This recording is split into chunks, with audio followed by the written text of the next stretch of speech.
You're under arrest for conspiracy to commit GBH with intent and for possession of a firearm with the intent to endanger life. In the early hours of the 7th of May, a white BMW pulled up outside an address in South London.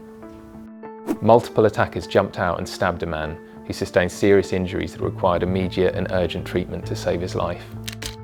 After visiting their friend in hospital, Tyreek Smikle and Timothy Newton gathered weapons, balaclavas and stolen vehicles, which they took to Kai Davis Francis' flat, where the gang came together to plan their violent revenge attack.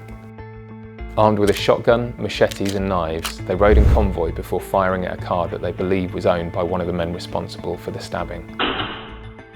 A few minutes later, they then fired at a second vehicle, hitting the passenger in the shoulder and head. This caused the driver to lose control and flip the car on a busy public road. One of the men limped from the car to a nearby garden on a residential street. Tyreek Smikle, who was on the back of a motorbike, calmly walked into the garden, levelled his shotgun and fired at his final victim, hitting him in the leg at point-blank range.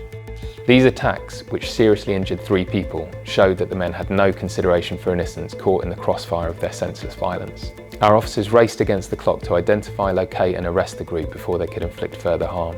We received numerous 999 calls and footage of the group at different points throughout the day, which allowed us to piece together their movements. We followed a lead from a member of the public which led us to the stolen vehicles that were used as part of the shooting.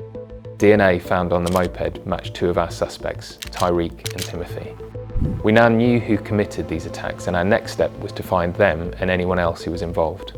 Our specially trained officers retrieved and reviewed call data from the members of the group, which confirmed their presence at the shooting locations. We discovered that several of the suspects had flown to Ibiza a few weeks after the shooting. On arrival at Gatwick Airport, Malachi Davis Francis and Kai Davis Francis were arrested. 2 other members of the group were due to fly back with them, but one had already been arrested by Spanish police for a fight at a nightclub. 3 remaining suspects were simultaneously arrested at various locations across London. Tyreek Smikle attempted to escape out of a window and through a bag containing a shotgun and ammunition. He was safely detained by armed police.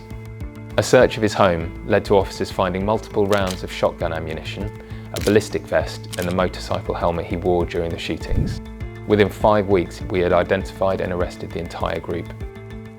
Tyreek Smikle, the man who pulled the trigger, received a life sentence and will serve a minimum term of 17 years and 7 months. In total, the group was sentenced to 102 years behind bars. Gun violence has no place on our streets, and whenever a firearm is used in London, our specialist and highly skilled trident detectives will do everything they can to tackle this senseless violence head on.